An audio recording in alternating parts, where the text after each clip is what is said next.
I hope you all can hear me well. Please drop me yes. Sami, is my voice clear enough?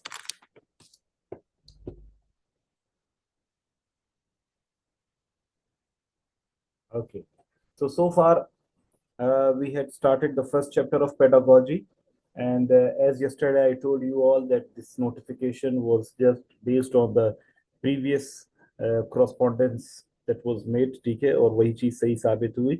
लेकिन मैंने BPSC के जो मेरे दोस्त है एग्जामिनेशन डिपार्टमेंट में ही है, और उनसे मैंने अच्छी तरीके से उनसे पूछा, और उन्होंने मुझे बताया कि एंड ऑफ जुलाई में आपका पेपर एक्सपेक्टेड है। ठीक है, तो आपके पास तकरीबन ऐसे समझे कि 1 मंथ है। ठीक है, तो आप अपनी तैयारी उसी के मुताबिक जारी रखें। Okay, so far in this first chapter we have discussed different things। ठीक है, सबसे पहले हमने डिस्कस किया कि what is pedagogy actually, introduction to pedagogy we discussed। Soon after we discussed that what is actually a teacher and what is a teaching in quite detail।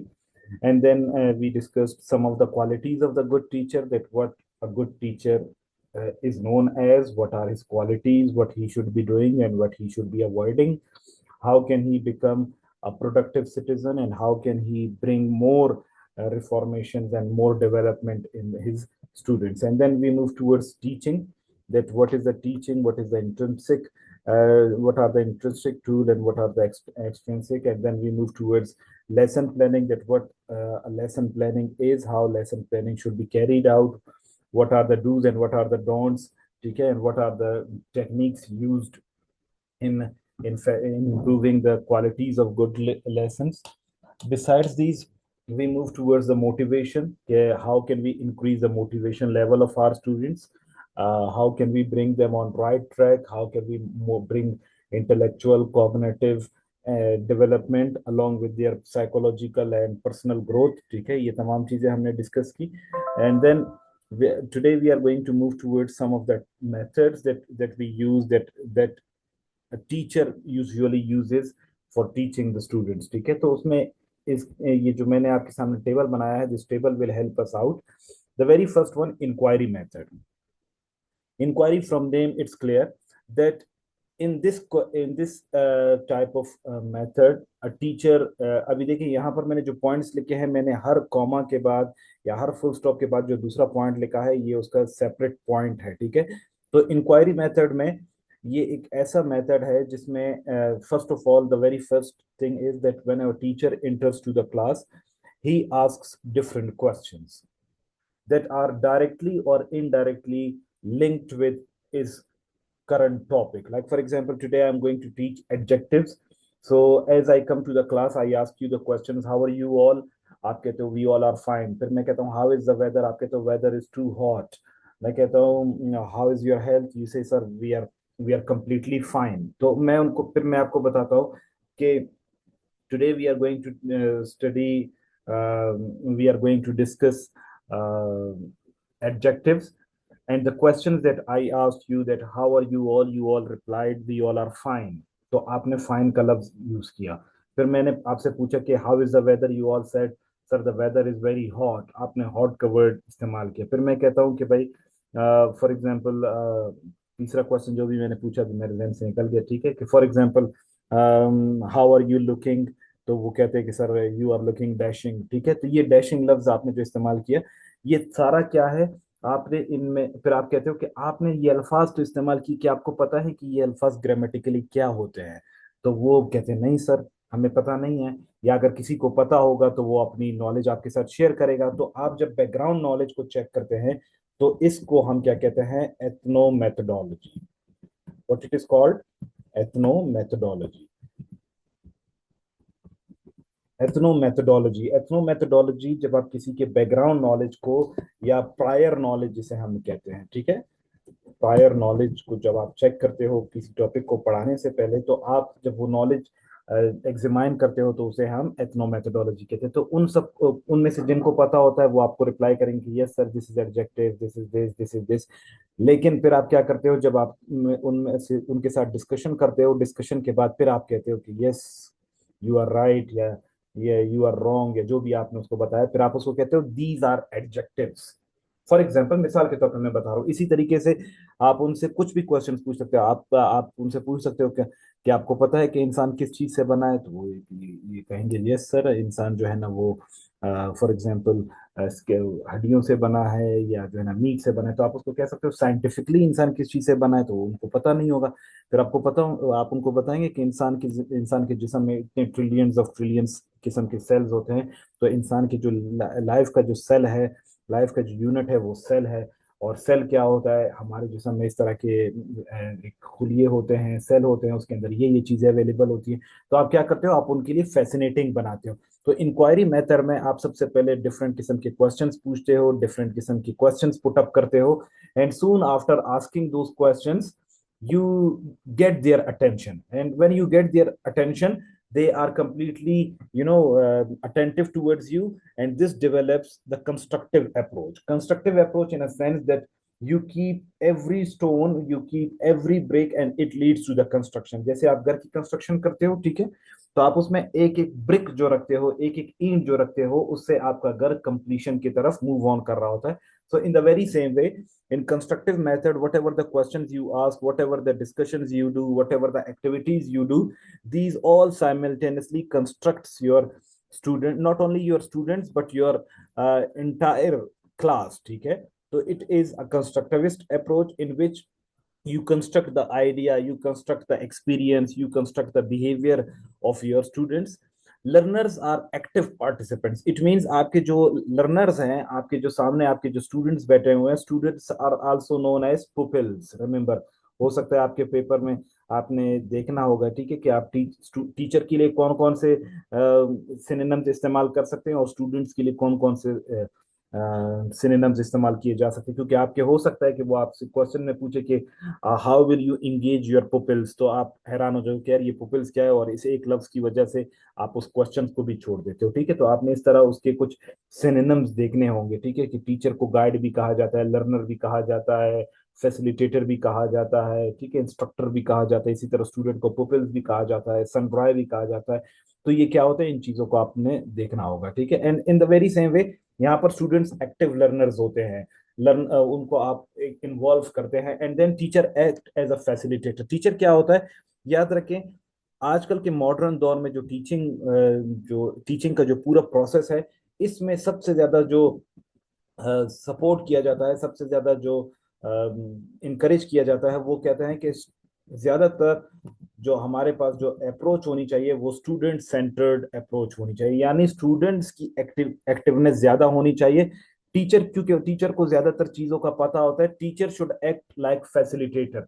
वो ये होगा कि जहां पर लोग डेविएट करेंगे, गलत समझेंगे चीजों को या गलत इंटरप्रेट करेंगे, तो टीचर क्या करेगा, उसको सही रास्ते पर लेकर आएगा या सही चीज समझाएगा। या टीचर सिर्फ उनके दरमियान में एक पॉइंट छोड़ देगा और उनको कहेगा कि भाई अभी आप लोग इसको डिस्कवर करो कि ये किस तरह होता है, ठीक है। तो क्या होगा, teacher will work as what, as a facilitator, and he will be discovering the interest and the growth in interest, behaviour and all the curiosity of the students. तो पहला मेथड, तो इंक्वायरी मेथड में पहले point तो हमारे पास ये आया कि इसमें आप क्वेश्चंस पूछते हैं, इसमें स्टूडेंट्स को कंस्ट्रक्ट करते हैं, उनको एक्टिवली पार्टिसिपेट करवाते हैं। टीचर का जो रोल होता है वो फैसिलिटेटर के तौर पर होता है। यहाँ पर क्या होते हैं, इस मेथड में यूजुअली स्टूडेंट्स एक्सप्लोर करते हैं, ठीक है। एक्सप्लोर करने से मुराद ये है कि वो आप उनको फ्री हैंड दे देते हैं। फॉर एग्जांपल, अगर आपने उसको मीडिया क्लासेस में लेकर गए हैं, या आपने उसको इंटरनेट की कनेक्टिविटी दे दी है, ठीक है, या आपने उनको एक किताब दे दी है, एक पैसेज दे दिया है, तो उनको कहा जाता है कि आप क्या करो, जैसे अक्सर कॉम्प्रीहेंशन होता है, कॉम्प्रीहेंशन में आप पैराग्राफ दे देते हो, और पैराग्राफ में आप उनके पास 4 से 5 क्वेश्चन लिख लेते हो, आपके तो इस पैराग्राफ से इस आंसर को निकाले। तो आप क्या करते हो, आप उनको एक्सप्लोर करने का, कुछ एक्सप्लोर को उर्दू में क्या कहेंगे, दरियाफ्त करने का जो है ना, एक बताते हो कि भाई आपने किस तरीके से इसको फाइंड आउट करना है। तो आप उनको मुख्तलिफ क्वेश्चन देते हैं और आप उनको कहते हैं कि भाई आप इनको खुद करें, ठीक है। खुद करने से मुराद ये है कि आप अपनी अटेंशन को इस पर लगाएं ताकि आप ज्यादा से ज्यादा उसको फायदा हो सके। Question and discover knowledge through investigation and critical thinking. यहाँ पर आप क्या करते हो, आप मजीद नॉलेज रिफाइन करना चाहते हो। फॉर एग्जाम्पल, आपने किसी को बताया कि यार पाकिस्तान की ज्योग्राफी ये है, ठीक है, या एशिया की ज्योग्राफी ये है, एशिया की पॉपुलेशन इतनी है। तो आप उनमें से उनको क्या करते हो, आप उनको होमवर्क दे देते हो या आप उनको एक्टिविटी दे देते हो। आप कहते हो कि यार आप पता करो कि बलूचिस्तान की आबादी कितनी है, दूसरे को आप कहते हो आप देखो कि यार पंजाब की आबादी कितनी है, आप तीसरे को कहते हो कि यार सिंध की आबादी कितनी है, चौथे को कहते हो यार केबीकी की आबादी किस तरह है। तो वो क्या करते हैं, बेशक एज ए टीचर आपको वो तमाम चीजें पता होंगी, लेकिन आप क्या करते हो उनके अंदर आप एक क्वेश्चन फाइंडिंग, उसकी डिस्कवरी का आप क्या करते हो, आप उनको डिफरेंट क्वेश्चंस देते हो और उनको एक्टिवली इन्वॉल्व करते हो ताकि वो ज्यादा से ज्यादा गूगल पे देख सके, किताबों में देख सके, डिक्शनरीज में देख सके, फैक्ट बुक्स में देख सके, वर्क बुक्स में देख सके। और जब वो डिस्कवर करते हैं इस तरीके से, तो वो एक्टिवली, जब क्योंकि उनका वो एक्टिवली पार्टिसिपेट कर रहे होते हैं, ग्रुप्स में पार्टिसिपेट कर रहे होते हैं, कभी कभार इंडिविजुअल होता है, कभी ग्रुप बेस्ड होता है, ठीक है। तो आपको जो आंसर मिलता है, वो आंसर आप क्या करते हो, वो आंसर आपका एक्टिव पार्टिसिपेशन के जरिए होता है, तो वो स्टूडेंट उनको डीपली अंडरस्टैंड करते हैं। इसके साथ साथ इसमें क्रिटिकल थिंकिंग भी होता है। फॉर एग्जाम्पल आप उसको कहते हो कि यार ये एक सवाल है, इस तरीके से हुआ, आप फाइंड आउट करो कि इसको हम दूसरे तरीके से कैसे कैसे कर सकते हैं, ठीक है। जिस तरह फॉर एग्जाम्पल अक्सर आपने देखा होगा, स्टूडेंट्स के सामने आप उनको कोई गेमिफिकेशन में आप उनको एक एक्टिविटी देते हो, आप उसको कहते हो कि यार लिखो इस, आपने लिखा होता है कि भाई आपने 4 ब्लॉक्स दिए हुए होते हैं, 4 खाने दिए होते हैं, और आप उसको कहते हो कि भाई इसमें संडे लिखो, ठीक है। तो वो 4 ब्लॉक्स में तो कभी भी संडे लिखना पॉसिबल नहीं होता, तो एक जगह पर एक स्टूडेंट क्या करता है, स्टूडेंट वहां पर सन बनाता है और दूसरे में वो DAY तीनों में लिख लेते हैं, तो 4 में उसने क्या कर दिया, आप उनमें क्रिटिकल थिंकिंग वो करते हो कि वो किस तरीके से अपने माइंड को यूज करके ज्यादा से ज्यादा फायदा उठा सकते हैं। इनमें मुख्तलिफ स्टेप्स जो इस्तेमाल किए जाते हैं, वो स्टेप्स आपके सामने मैंने लिखे हुए हैं। मैंने इसलिए प्रिसाइजली लिखा है कि आपको इस पर डिस्कशन ज्यादा मिले, ठीक है। आप इनके याद रखें कि ये हर एक कॉमा के बाद जो वर्ड है, हर एक इट सेल्फ एक पॉइंट है। मैं कम वक्त में ज्यादा चीजें आपको आपको फैसिलिटेट करना चाहता हूं ताकि आप इसको चीजें, आस्किंग क्वेश्चंस होते हैं, डायरेक्ट क्वेश्चंस भी होते हैं, इनडायरेक्ट क्वेश्चंस भी होते हैं। इनमें आप लोगों को इंफॉर्मेशन गैदर करना भी सिखाते हैं कि किस तरीके से आप वर्क बुक से आप क्वेश्चन आंसर ढूंढे, आप टेक्स्ट बुक से किताब ढूंढे, आपके पास एक्स्ट्रा जो रीडिंग का मटेरियल होता है, फॉर एग्जांपल आप उनको पैराग्राफ दे देते हैं, आप कहते हैं कि इनमें तमाम जो है ना एडजेक्टिव्स को फाइंड आउट करें, आप इनमें तमाम नाउन्स को फाइंड आउट करें। आप उन डेटा को एनालाइज करने का भी कहते हैं कि यार देखो एशिया की आबादी कितनी है, इतनी है, आप कंपेयर करो कि अफ्रीका की आबादी कितनी है, आप ये पता करो कि अमेरिका की आबादी कितनी है, ठीक है। आप ये देखो कि यार नॉर्थ पोल में या साउथ पोल, नॉर्थ पोल में जो एंटार्कटिका है, वो वहां पर आबादी क्यों नहीं है, वहां पर इन्वायरमेंटल डिग्रेडेशन क्यों हो रही है। तो आप क्या करते हो, आप क्वेश्चंस देते हो, बस फिर वो क्वेश्चंस को डिस्कवर करना, वहां पर चीजों को एनालाइज करना, वो स्टूडेंट्स का काम होता है, ठीक है। और उसके जरिए से आप कंक्लूजन देते हो, आप कहते हो यार चलो आप ये बताओ मुझे कि एंटार्कटिका में तो ग्लोबल वार्मिंग नहीं होनी चाहिए क्योंकि वहां पर पॉपुलेशन नहीं है, लेकिन वहां पर भी इन्वायरमेंटल डिग्रेडेशन है, वहां पर भी ग्लेशियर्स बहुत तेजी से पिघल रहे हैं, तो उसकी वजूहत क्या है। तो फिर वो क्रिटिकल थिंकिंग में जब वो जाते हैं, जब उनको सर्च आउट करते हैं, तो वो बताते हैं कि सर एंटार्कटिका में ये है कि वो जो पेंगुइन्स हैं, पेंगुइन्स के जो वेस्ट होता है, उस वेस्ट में मुख्तलिफ किस्म के केमिकल्स होते हैं जो कि इन्वायरमेंट को डिग्रेड कर रहे हैं, और उसके जरिए से हमारा जो इन्वायरमेंट है वो बहुत जल्दी डिग्रेड हो रहा है और ग्लेशियर बहुत तेजी से पिघल रहा है। तो आप क्या करते हो, आप मुख्तलिफ लर्निंग एक्सपीरियंसेस उनमें डेवलप करते हो। तो इस तरीके से आप क्या करते हो, क्वेश्चंस के जरिए से, मुख्तलिफ डायरेक्ट और इनडायरेक्ट क्वेश्चंस के जरिए से उनको कंस्ट्रक्ट करवाते हो, उनको एक्टिवली पार्टिसिपेट करवाते हो। So this was overall inquiry method. अगर यहाँ तक कोई क्वेश्चन है तो आप पूछ सकते हैं, otherwise we should be moving towards activity method. Over to you all quickly जरा, if it is clear at least drop me yes in the group, in the chat box. Come on quickly please. Okay, it's clear. अच्छा, second method हमारे पास है activity method. Activity method भी उसी तरीके से inquiry method का ही तरीका है। देखिए इन सब का मकसद क्या होता है, इन सब का मकसद होता है स्टूडेंट को सिखाना, इन सब का मकसद होता है लोगों को सपोर्ट करना, इन सब का मकसद होता है लोगों को फैसिलिटेट, स्टूडेंट्स को फैसिलिटेट करना, ठीक है। एक्टिविटी मेथड क्या है कि यहाँ पर एक्सपेरिमेंटल या एक्सपीरियंशियल लर्निंग होती है, एम्फेसाइज लर्निंग बाय डूइंग। यहाँ पर क्या होता है कि ज्यादातर जो आपने देखा होगा साइंस लेबोरेटरीज होते हैं, ठीक है, या जो फील्ड वर्क्स होते हैं, तो यहाँ पर क्या किया जाता है, स्टूडेंट्स को एक्सपेरिमेंटली कोई चीज सिखाई जाती है। फॉर एग्जाम्पल आपने बायो की क्लास शुरू की और बायो की क्लास में आपने उनको क्या किया, आपने उनको एक एक्टिविटी दे दी कि भाई हम फ्रॉक का क्या करेंगे, फ्रॉक का ऑपरेशन करेंगे, ठीक है। तो आपने एक बार करके उनको दिखा दिया, फिर आइंदा वो क्या करते हैं, आप उनको दूसरा एक एक्टिविटी दे देते हो और आप उनको कहते हो कि भाई अभी आप कोशिश करें, ठीक है। I explain at the end, फिर जब कंपैरेटिव एनालिसिस करेंगे तो फिर उसमें दोबारा बताऊंगा, ठीक है। तो एक्टिविटी मेथड में आप तमाम चीजें उनको करके दिखाते हैं। लाइक फॉर एग्जांपल आप फोटोसिंथेसिस का बता रहे हैं कि भाई किस तरीके से खुराक जो है ना, पौधे अपनी खुराक खुद बनाते हैं, तो आप उनको दिखाते हो कि किस तरीके से इनको जब आप सनलाइट देते हैं तो किस तरीके से अपनी खुराक बनाते हैं, या उनके स्टोमेटा से जो पानी का इखराज होता है किस तरीके से होता है, ठीक है। या इसी तरीके से आप उनके फिजिक्स के कोई लॉज या कोई एक्सपेरिमेंट्स होते हैं, तो एक्टिविटी मेथड में आप क्या करते हो, उनको एक्टिविटी दिखाते हो कि आपने एक बॉल को हिट किया, वो दीवार को लग कर वापस आया, तो आप कहते हो कि every action has got a reaction, ठीक है। तो आपने उसको सिखाया। इसी तरीके से आप देखते हो कि भाई आप किसी चीज को, फॉर एग्जांपल आप कहते हो कि भाई जो हमारे पास डायनासोर थे वो एक्सटिंक्ट हो गए, लेकिन हमारे पास जो जिराफ है वो आज भी एग्जिस्ट करते हैं और उनकी गर्दन पहले छोटी थी और आज बड़ी हो गई है। तो आप उनको दिखाते हो कि हर वो चीज जिसको आप यूज करते हो उनमें सर्वाइवल ऑफ द फिटेस्ट का कंसेप्ट बताते हो। तो एक्टिविटी मेथड में कोई लर्निंग बाय डूइंग का मेथड होता है, ठीक है। आप कोई भी चीज जो कर रहे होते हो उसमें आप लोगों को वो करके दिखा रहे होते हो और आप कोशिश करते हो कि वो भी उस काम को परफॉर्म करे, ताकि लर्निंग बाय डूइंग का मेथड ज्यादा फायदेमंद हो सके। In a very same way interactive task take place, ठीक है। Interactive task such as role playing, model making, games, group projects, story telling, dramatisation and educational excursions take place. Like for example अक्सर आपने देखा होगा कि आप, like for example when we were in Namal university, Inayat साहब is here, he may remember कि हम लोगों ने क्या किया कि हमने बहुत सारी एक्टिविटीज की, ठीक है। उसमें आपको डॉक्टर फॉस्टस में आपको 7 डेडलिएस्ट सिंस के बारे में आपको बताया गया। इसी तरीके से फॉर एग्जांपल आप कोई ड्रामाटाइज करते हो, आप लोगों के सामने एक ड्रामा प्रेजेंट करते हो, आप रोल प्लेइंग करते हो। फॉर एग्जांपल आपको कहा जाता है कि यार, फॉर एग्जांपल आप प्राइम मिनिस्टर हो और प्राइम मिनिस्टर के तौर पर आप क्या करें, उनको पब्लिक से आप खिताब करें। या इसी तरीके से गेम्स में आपको लीडर बनाया जाता है और आपको कहा जाता है कि यार अगर इस कंडीशन में आप मौजूद होगे तो आप क्या करोगे। या इसी तरीके से ज्योग्राफी में ये किया जाता है ज्यादातर, या जियोलॉजी में ये किया जाता है कि आपको मुख्तलिफ जगहों पर भेजा जाता है और आपको कहा जाता है कि भाई मुख्तलिफ किस्म के स्टोन्स को पढ़ो और इसका एनालिसिस लेकर आए, ठीक है।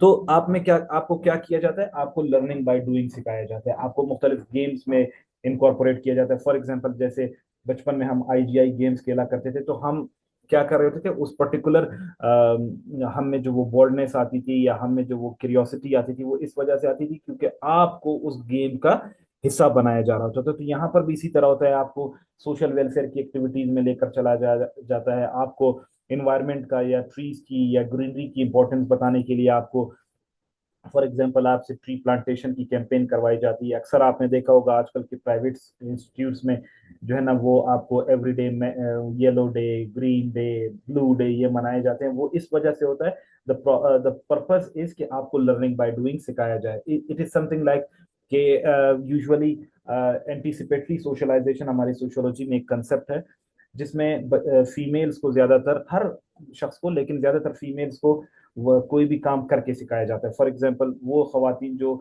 जिनकी शादियां होनी होती है, या लड़कियां जो मुस्तकबिल में जाकर किसी की वाइफ्स बनती है, ठीक है, वो जिनकी शादियां होती है, तो वालदा उनको क्या कहती है, उनको करके एक दिखाती कि यार ये देखो, ये मैंने सालन बनाना है या मैंने रोटी बनानी है, तो इस तरीके से मैंने आटा गूंदा, इस तरीके से मैंने उनके डो बनाया, इस तरीके से मैंने उसको पकाया और इस तरीके से मैंने वो प्रोसेस आप एक बार करते हो और दूसरे को कहते हो कि आप उसको करके दिखाओ। इसी तरीके से अगर एक बच्चे को देखे तो वो बच्चा जो है ना, आप उसको नमाज सिखाते हो तो नमाज के लिए वालिद उसको अपने साथ लेकर जाता है, तो मस्जिद में क्या करता है कि वो बच्चा उसको सीखता है। याद रखें मैंने आपको बताया था कि education is not only limited to classroom, और education is always going on, we are always learning, we are in the process of learning, ठीक है। It is an everlasting process. तो इसमें क्या होता है कि हम हर चीज जो है ना प्रैक्टिकली अपने मास्टर से सीख रहे होते हैं। वालिद जब नमाज पढ़ रहा होता है तो बच्चा शुरू में उसके सिर्फ उसके एक्टिविटीज को देख रहा होता है कि किस तरीके से एक काम कर रहा है, वो किस तरीके से उठ रहा है, बैठ रहा है, और फिर आहिस्ता आहिस्ता वो खुद उसमें एक्सपर्ट बन जाता है फिर। तो ये क्या होता है, लर्निंग बाय डूइंग का मैकेनिज्म होता है। इसी तरीके से आप देखते हो डॉक्टर्स होते हैं, उनकी एंटीसिपेटरी सोशलाइजेशन की जाती है। वो स्टडी करते हैं, स्टडी करने के बाद उनको 1 साल उस जॉब कराया जाता है। ऐसे नहीं हो कि भाई अगर आपने उसको डायरेक्ट जॉब पर लगा दिया, किसी की सर्जरी कर रहे हो और वो खुद बेहोश हो जाए, आप क्या करते हो, उसको लर्निंग बाय डूइंग सिखाते हो, आप उनको बताते हो यार चलो अभी एक सर्जरी करके दिखाओ। आप जो है ना पोस्ट ग्रेजुएट्स जो होते हैं उनको आप दिखाते हो कि भाई इस तरीके से पेशेंट्स आते हैं, आपने उसको इस तरह डील करना होता है। So this is all the experimental process, ठीक है। एंड प्रोमोट पीयर इंटरेक्शन, इसमें ज्यादातर इंटरेक्शन होती है, ज्यादातर गपशप की जाती है, ज्यादातर उनके साथ उनको कोलेबोरेशन उनमें सिखाई जाती है, क्रिटिकल थिंकिंग सिखाई जाती है, प्रॉब्लम सॉल्विंग सिखाई जाती है, ठीक है। कोई भी एक्टिविटी इनमें से आप एट अ टाइम यूज कर सकते हो। Assessment in activity based on learning is often formative and includes observation, performance task, portfolios and student self reflection। अक्सर यहाँ पर आप लर्निंग को एनालाइज करने के लिए आप क्या करते हो, आप लर्निंग एनालिसिस के लिए आप उनको ऑब्जर्व करते हैं, आप उनका फीडबैक लेते हैं, ठीक है। आप उन जो स्टूडेंट्स होते हैं वो खुद खुद अपनी परफॉर्मेंस है, फॉर एग्जांपल आप एक पोस्ट ग्रेजुएट को देखते हो कि भाई आप उसको कहते हो कि भाई आप स्टिचेस लगा के दिखाओ। जब वो स्टिचेस लगाता है, अगर उसकी स्टिचेस अच्छी लगी होती है, उसने अच्छी तरीके से सीखा होता है आपसे, तो वो अच्छी स्टिचेस लगाता है, तो आपको पता चल जाता है, ठीक है। और अगर वो अच्छी तरीके से स्टिचेस नहीं लगाते हैं तो आपको पता, आप फिर उसको टाइमली जो है ना डायरेक्शन प्रोवाइड कर रहे हो कि यार ये चीज आपने इस तरह नहीं की थी, देखो इस चीज में इस तरह हुआ था, इस तरह होना चाहिए था, ठीक है। आप उसमें इंटर जो है ना इंटरेक्शन जो हो रहा होता है, या इंटर जो इंटरनल जो कोलेब्रेशन हो रहा होता है, these all things are going on. And problem solving, कोई भी प्रॉब्लम सॉल्विंग होता है, लाइक फॉर एग्जांपल हमारे पास असिस्टेंट कमिश्नर्स अपॉइंट होते हैं, डिप्यूटी कमिश्नर्स अपॉइंट होते हैं, तो उनको क्या किया जाता है, उनको ट्रेनिंग में जो है ना मुख्तलिफ जगहों पर अटैच किया जाता है, पुलिस में अटैच किया जाता है, आर्मी में अटैच किया जाता है, ठीक है। मुख्तलिफ स्कूल्स भेजा जाता है। क्यों? क्योंकि वो जब खुद एक काम करते हैं तब उनको आहिस्ता आहिस्ता उनका लर्निंग का मैकेनिज्म समझ में आने लग जाता है। I hope activity method is clear to everybody. If there is any question, you may please drop your question. Quickly, please.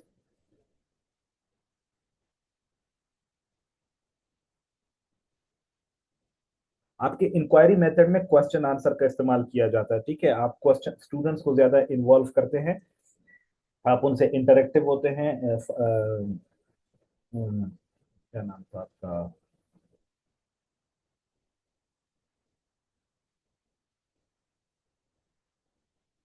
Shaista. Inquiry method में ये होता है कि आप स्टूडेंट्स को मुख्तलिफ क्वेश्चंस पूछते हैं, मुख्तलिफ क्वेश्चंस उनको देते हैं और वो खुद जाकर उसको जो है ना एक्सप्लोर करते हैं। लेकिन हमारे पास जो एक्टिविटी मेथड है, एक्टिविटी मेथड में हम क्या करते हैं, उनको आप उनको इनकॉर्पोरेट करते हैं, ठीक है। You are just teaching them in such a way that they are learning practically. Thank you so much Inayat Karim साहब। Discussion method, another method is there. Usually ये जो है ना बहुत ज्यादा जो यूजुअली इस तरह होता है कि जब हमारे पास स्टूडेंट्स हाई कैलिबर के आते हैं, like for example right now मैं आप सबको एक फोकस ग्रुप डिस्कशन में बिठा देता हूँ, मैं आपको एक ग्रुप में बिठा देता हूँ और आपके सामने एक क्वेश्चन दे देता हूँ, और आप क्या करते हो, यूजुअली ये उस सूरत में होता है कि जब आप किसी चीज का फाइंडिंग निकालना चाहते हैं, आप डिस्कशन की बेस पर आप ज्यादा से ज्यादा लोगों के एक्सपीरियंसेस हासिल करना चाहते हैं, in that process usually discussion method is use. Student centred instructional approach, ठीक है। एक्सचेंजिंग आइडियाज एंड पर्सपेक्टिव, आप क्या करते हो, आप लाइक फॉर एग्जांपल यूजुअली आपने लैंग्वेज एकेडमीज में देखा होगा, यू प्रोवाइड सफिशिएंट क्वेश्चंस और यू प्रोवाइड देम टॉपिक्स, ठीक है। आप वो क्या करते हैं, एक तरफ से कंट्रोवर्शियल टॉपिक, एक तरफ से एक पॉइंट आ रहा होता है, दूसरी तरफ से दूसरा पॉइंट आ रहा होता है, एक तरफ से एक क्वेश्चन पूछता है, दूसरी तरफ से दूसरा क्वेश्चन पूछता है, तो इस तरीके से क्या होता है, दोनों सारे अपने आइडियाज आपस में शेयर कर रहे होते हैं। So when there is discussion, in discussion, remember there are 2 points that I want to explain, there are 2 terms that everybody should be knowing, ठीक है। आर्ग्यूमेंट या आर्ग्यूमेंटेशन, आर्ग्यूमेंट में हमेशा उस वक्त किया जाता है to find who is right, ठीक है। एंड डिस्कशन या डिस्कस, ठीक है, discussion is made when you want to know what is right. तो अक्सर हमारे पास क्या होता है, हमने क्या करना होता है, स्टूडेंट्स को या टीचर्स को इस चीज का ख्याल रखना होता है कि कभी भी हमारे पास आर्ग्यूमेंट नहीं होना चाहिए। Argument in such sense, for example कि मैं आपको गलत साबित करने पर लग जाऊं, आप मुझे गलत साबित करने पर लग जाओ, तो हमारी आर्ग्यूमेंट कभी भी, और आर्ग्यूमेंट कभी भी कंक्लूड नहीं होती, ठीक है। आर्ग्यूमेंट में हमेशा मसाइल देखने को मिलते हैं, आर्ग्यूमेंट में हमेशा दूसरे शख्स को आप हर्ट करते हैं, दूसरे की ईगो को आप हर्ट करते हैं। On the other hand discussion में क्या होता है, आप एक कंस्ट्रक्टिविस्ट या प्रोडक्टिविस्ट अप्रोच डेवलप करते हैं, और आप आइडियाज जब डेवलप करते हैं तो आपके सामने बहुत सारी चीजें सामने आती हैं। आप डायरेक्टली या इनडायरेक्टली, कॉन्शियसली और अनकॉन्शियसली आप बहुत सारी चीजों को सीख रहे थे। Like for example, it encourages democratic learning, यानी आप हर किसी को सुन रहे होते हो ना। फॉर एग्जाम्पल, अगर मैं आपको सुन रहा हूँ, आप मुझे नहीं सुनो, तो लाजमी बात है मैं फिर कभी भी आपके साथ बात नहीं करूंगा, मैं कभी आपको नहीं पढ़ाऊंगा। तो ये डिस्कशन मेथड में ये होता है कि आप डायरेक्टली या इनडायरेक्टली लोगों में लव, पीस डेवलप करवा रहे होते हो, आप उसमें यूनिटी डेवलप करवा रहे होते हो, उसमें आप यूनिफॉर्मिटी डेवलप करवा रहे होते हैं, ताकि लोग जो है ना क्या कर सके, वो अच्छी तरीके से एक दूसरे को सुन सके। लिसनिंग स्किल्स को आप इंप्रूव करवा रहे होते हो। और आप क्या करते हो यूजुअली, इंसान याद रखें, जब एक लर्निंग की बात कर रहे होते हैं, ठीक है, तो आप में मुख्तलिफ स्किल्स को, फॉर एग्जांपल आपसे मैं कोई क्वेश्चन पूछता हूँ, मैं कहता हूँ यार आप गलत हो, तो आप उसको डिफेंड करते हो, ठीक है। तो एक डिफेंड करना भी एक क्या है, ये एक आर्ट है। आप उसको फैक्ट्स के जरिए से, आप उनको फिगर्स के जरिए से, आप उनको स्टेटिस्टिक्स के जरिए से, आप उनको पर्सनल एक्सपीरियंसेस के जरिए से, आप उनको रिसर्चेस के जरिए से आप अपने आप को सही साबित करते हो, ठीक है। तो ये क्या होता है, ये only it comes when there is discussion method going on around us, ठीक है।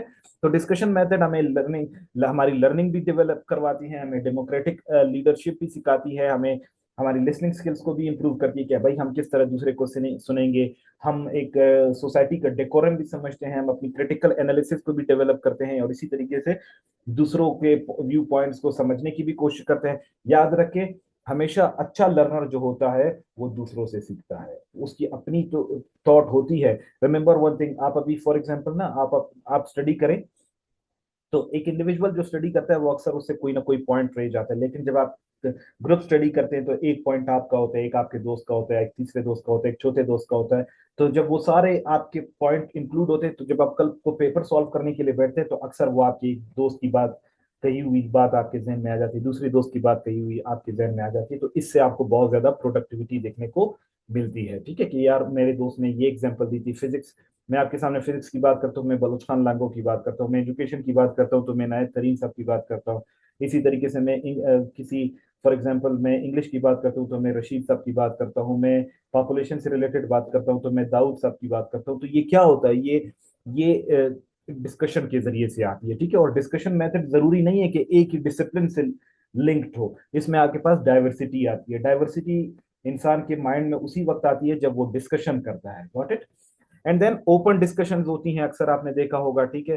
पैनल डिस्कशंस होती हैं, इसके साथ साथ हमारे पास सिंपोजियम्स होते हैं, हमारे पास प्रोग्राम्स होते हैं, सोक्रेटिक सेमिनार्स होते हैं, डिबेट्स होती हैं। इन सब में क्या होता है, ओपन डिस्कशन होता है। हर किसी को आप कहते हो कि यार अरेंज मैरिज इज गुड और लव मैरिज इज गुड, दोनों के पॉइंट्स आते हैं, फिर आप उस पर डिस्कशन करते हो, ठीक है, और आपको पता चलता है यार ये चीज सही है, ये चीज गलत है, ठीक है।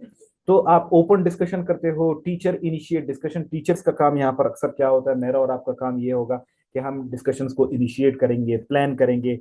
क्योंकि आपने क्या करना होता है, आप जब अपनी लेसन प्लानिंग में अपने ऑब्जेक्टिव्स डिजाइन करते हो, तो आप उनको वो क्वेश्चंस देते हो। देखो, एक पॉइंट उन्होंने डिस्कस कर लिया, फिर आप दूसरा क्वेश्चन देते हो, क्योंकि जिसके इर्द गिर्द आप चाहते हो कि आपके स्टूडेंट्स डिस्कस करें, ठीक है। क्लियर ग्राउंड रूल्स, आप सबको रूल्स बता देते हो कि भाई आपने कोई एथिक्स या मोरालिटी के खिलाफ कोई बात नहीं करनी है, आपने सबका ख्याल रखना होता है, आपने गालियां एक दूसरे को नहीं देनी है, आपने ऊंची आवाज में बात नहीं करनी। तो आप रूल्स एंड रेगुलेशन जब डिसाइड कर लेते हो, तो वो फिर क्या होता है, बच्चे शुरू से इन चीजों को अपनी पर्सनैलिटी में इनकॉर्पोरेट करते हैं, और मुस्तकबिल में कभी भी जब बातचीत हो रही होती है, तो वो कभी उसको आर्ग्यूमेंट्स पे नहीं लेकर जाते, जबकि वो उसको डिस्कशन पे लेकर जाते हैं, ताकि वो कंस्ट्रक्टिविस्ट हो सकते हैं। याद रखें, argument is destructive in nature. Argument नुकसान पहुंचाता है, लेकिन डिस्कशन हमेशा कंस्ट्रक्टिव होता है, प्रोडक्टिव होता है, और लोगों को फायदा पहुंचाता है, ठीक है। एंड देन इंक्लूसिव पार्टिसिपेशन, यहाँ पर ये नहीं होता कि यार आपने क्लास में बस दो बंदों को टारगेट किए हुए, वही दो बंदे बात कर रहे होते, नहीं। In this process you involve every individual, ठीक है। आप हर किसी से पूछ रहे थे, चलो यार शाइस्ता आप बताओ ये किस तरह होता है, ठीक है। आप नाजिया से पूछते, नाजिया आप बताइए किस तरह होता है। आप शमीम से पूछते, शमीम आप बताइए किस तरह होता है। आप खुशी से पूछते हैं, खुशी आप बताइए किस तरह होता है। आप शाजमीना से पूछते हैं ये किस तरह होता है, ठीक है।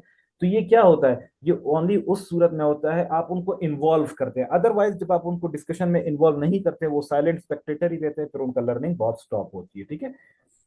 इस डिस्कशन से क्या होता है, डिस्कशन से उनकी कंसेप्चुअल क्लैरिटी आती है, कंसेप्चुअल अंडरस्टैंडिंग आती है, expose students to diverse opinion, मुख्तलिफ किस्म के ओपिनियन स्टूडेंट्स के सामने आते हैं, और उससे पब्लिक स्पीकिंग का जो कॉन्फिडेंस है वो भी डेवलप होता है। तो ओवरऑल इन तमाम इंस्ट्रक्शनल एक्टिविटीज या मेथड्स को हम यूज कर सकते हैं अपने माशरे में, अपने आसपास, ताकि हम ज्यादा से ज्यादा लोगों को फैसिलिटेट कर सकें। क्लासरूम में भी यूज किया जा सकता है और पर्सनल लाइफ में भी इंप्रूव यूज किया जा सकता है। I hope it is clear. If it is clear please drop me yes, ताकि हम आगे जाए। We are running short of time. Quickly please.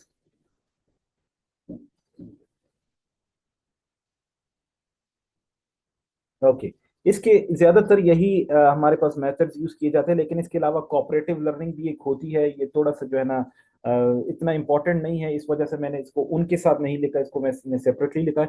Besides these methods, cooperative learning also allows the teacher and students to work together in collaboration for accomplishment of academic goals. ठीक है, कि students और teacher आपस में cooperate कर रहे होते हैं डायरेक्टली और इनडायरेक्टली, और अपने एकेडमिक के गोल्स को हासिल करने के लिए काम कर रहे थे। It promote social interaction, mutual accountability and interdependence among group members. ये ज्यादातर उस सूरत में होता है, फॉर एग्जांपल जैसे आप रिसर्च करवा रहे होते हैं तो आप 4 से 5 बंदों को इकट्ठे लगा देते कि चलो यार ये काम आपने, टीम वर्क ज्यादातर जिस तरह आपने देखा होगा, ठीक है, स्टूडेंट्स करवाते हैं, या असाइनमेंट बनानी होती है, या इसी तरीके से जब आपको ग्रुप वर्क में काम दिया जाता है तो उसको कोऑपरेटिव लर्निंग में करवाया जाता है। This approach enhances not only academic learning but also interpersonal skills such as leadership, communication, empathy and conflict resolution। तो यहाँ पर क्या होता है, डायरेक्टली या इनडायरेक्टली आप लोगों को ग्रुप वर्क सिखा रहे होते हैं, टीम वर्क सिखा रहे होते हैं, जहां पर वो इंडिपेंडेंट तो होते हैं, वो डिपेंडेंस सीख सकते हैं, एक दूसरे के साथ गपशप कर सकते हैं,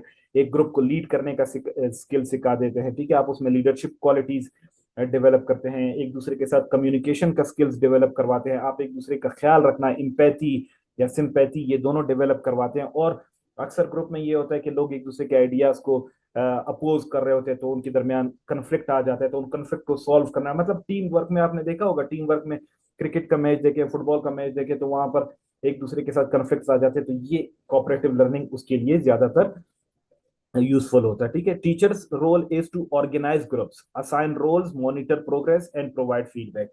टीचर का काम हमेशा ये होता है कि वो ग्रुप्स को ऑर्गेनाइज करता है, उनको कोई ना कोई काम दे देता है, टास्क दे देता है, और उनको कंटिन्यूअसली इवेलुएट कर रहा होता है, ताकि वो, और उनको फीडबैक भी देता है कि ये चीज आपकी सही, ये चीज आपकी गलत है, जिससे आपके लर्निंग में बड़ा फर्क पड़ता है। ठीक है, तो I hope cooperative method is very easy and very straight forward. ठीक है, आप कॉपरेशन को करते हैं। अच्छा, अभी हम देखते हैं ना आज के दौर में और आज से पहले जो टीचिंग के मेथोडोलॉजीज थी, उनमें फर्क क्या आया, ये समझना जरूरी है।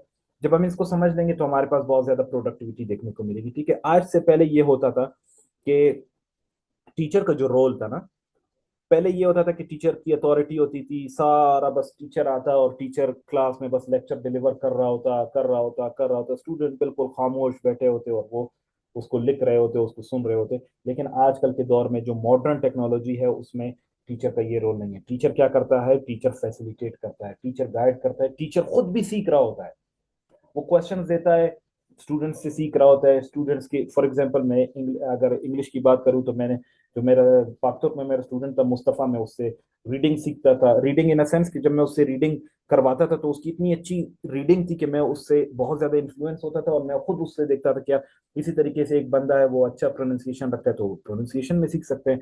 और लर्नर का रोल क्या होता था, पहले लर्नर पैसिव होता था।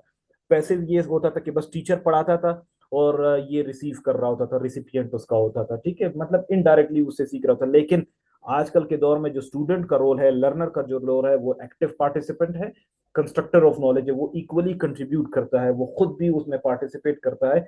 ठीक है, इस वजह से आजकल की जो लर्निंग होती है वो बहुत फास्ट हो चुकी है। कंटेंट की जो डिलीवरी थी, जो भी आपका टॉपिक होता था, वो जो डिलीवर करने का मैकेनिज्म होता था, पहले चाक एंड टाक मेमोराइजेशन, चाक और टॉक के जरिए से बस वो कंटेंट डिलीवर किया जाता था, बोर्ड पर लिखा जाता था, बात की जाती थी और लोगों को रट्टा लगवाया जाता था। लेकिन आजकल उस तरह नहीं है, आजकल इंक्वायरीज की जाती है, क्वेश्चंस पूछे जाते हैं, आप एक्टिविटीज करवाए जाते करते हैं, आप उनको टेक्नोलॉजीज के साथ लिंक करते हो, जिसकी मदद से स्टूडेंट्स आपको फीडबैक देते हैं, और स्टूडेंट जब एक्टिवली पार्टिसिपेट करते हैं तो बहुत ज्यादा अच्छी लर्निंग होती है। पहले जो हमारा फोकस था पुराने जमाने में या पुराने लर्निंग में वो रोट लर्निंग भी किया जाता था, लोगों को रट्टा सिखाया जाता था, एग्जाम्स बस पास करवाए जाते थे। लेकिन आजकल एग्जाम्स की वो कोई वैल्यू नहीं होती, कंसेप्चुअल अंडरस्टैंडिंग या लाइफ की स्किल्स की जो है ना वो बहुत ज्यादा इंपॉर्टेंस होती है। लाइक फॉर एग्जांपल आजकल डिग्रीज की कोई वैल्यू नहीं है अगर आपको कुछ नहीं आता हो, ठीक है। तो इसलिए प्रैक्टिकल लर्निंग को बहुत ज्यादा फोकस किया जाता है आपको आज के दिन में। मेथोडोलॉजीज पहले वन साइज फिट्स ऑल, मतलब कोई भी एक किताब, सबको एक ही चीज पढ़ाई जाती थी, सबको बस लेक्चर्स दिए जाते थे, एक ही लेक्चर है, सबको यही लेक्चर दिया जा रहा था। लेकिन आजकल जो है ना ये डिफरेंट हो चुका है, ये पर्सनलाइज्ड होता है, एवरी नाउ एंड देन इसको चेंज किया जाता है और लोगों को सिखाया जाता है हर किसी के साथ, हर किस्म के माइंडसेट के मुताबिक, हर किसी के साइकोलॉजी के मुताबिक उसको पॉइंट्स दिए जाते हैं, उससे क्वेश्चंस पूछे जाते हैं, उनको एक्टिविटीज करवाई जाती हैं, ठीक है। मतलब वो हर क्वेश्चन को देखते हैं, हर टॉपिक को देखते हैं और उसके मुताबिक कहीं पर ऑडियो विजुअल एड इस्तेमाल किया जाता है, कहीं पर एक्सपेरिमेंट्स करवाए जाते हैं, कहीं पर जो है ना फील्ड वर्क करवाया जाता है। तो इससे क्या होता है, इससे बहुत ज्यादा लर्निंग में इंप्रूवमेंट आ चुकी है। यूज ऑफ टेक्नोलॉजी पहले बहुत कम जो है ना, पुराने जमाने में कोई टेक्नोलॉजी थी नहीं, मिनिमम यूज होता था, ब्लैक बोर्ड या सेंट्रिक होता था, फॉर एग्जांपल वही बोर्ड इस्तेमाल कर लिया। लेकिन आजकल जो है ना इंटरनेशनल कम्युनिकेशन टेक्नोलॉजीज या इंफॉर्मेशन कम्युनिकेशन टेक्नोलॉजी आ चुकी है, ठीक है। उनका इस्तेमाल किया जाता है, मल्टीमीडिया का इस्तेमाल किया जाता है, डिजिटल प्लेटफॉर्म का इस्तेमाल किया जाता है। लेकिन पहले इस तरह का कुछ भी नहीं होता था, ठीक है। पहले असेसमेंट जो होती थी, बस आप क्वेश्चंस देते थे और क्वेश्चंस का आंसर वो आपको दे देते थे, बस उसी पर आप उनकी मार्किंग करके आप उनको मार्क्स दे देते थे और फेल और पास का कंसेप्ट होता था। लेकिन आजकल उस तरह नहीं है। आज आप उनसे जो है ना मुख्तलिफ प्रोजेक्ट्स बनवाते हैं, आप उनसे मुख्तलिफ रिसर्च करवाते हैं, आप मुख्तलिफ उनसे पर्सनल ओपिनियंस डेवलप करते हैं, जिसकी मदद से आप उनको मार्किंग करते हैं, ठीक है। आप उनसे प्रैक्टिकल एग्जाम्पल लेते हैं। और इसी तरीके से करिकुलम, पहले करिकुलम फिक्स्ड होता था, बलूचिस्तान है तो बलूचिस्तान का ही करिकुलम करिकुलम पढ़ाया जाता था, टेक्स्ट बुक सेंटर होता था। लेकिन आजकल जो है ना वो उससे बहुत बढ़ चुका है, फ्लेक्सिबल हो चुका है, इंटीग्रेटेड हो चुका है, इंटरडिसिप्लिनरी तमाम डिसिप्लिन की मदद हासिल की जा सकती है, मुख्तलिफ चीज़ों को इस्तेमाल किया जा सकता है। और इसी तरीके से डिसिप्लिन का अप्रोच पहले स्ट्रिक्ट था, पनिशमेंट दिया जाता था, लेकिन आजकल जो है ना वो पॉजिटिव आ गया है, कॉर्पोरल पनिशमेंट खत्म हो चुकी है, लोगों के साथ बहुत ज्यादा सपोर्टिव एनवायरनमेंट में लोगों को पॉजिटिवली पढ़ाया जाता है, ठीक है। तो we have got less than 1 minute remaining. अगर आप आपका कोई क्वेश्चन है आप पूछ सकते हैं, if not meeting will and automatically, ठीक है। तो जो क्वेश्चन होगा आप व्हाट्सएप पे मुझे ड्रॉप कर सकते हैं, ठीक है। तो आई होप इट्स क्लियर।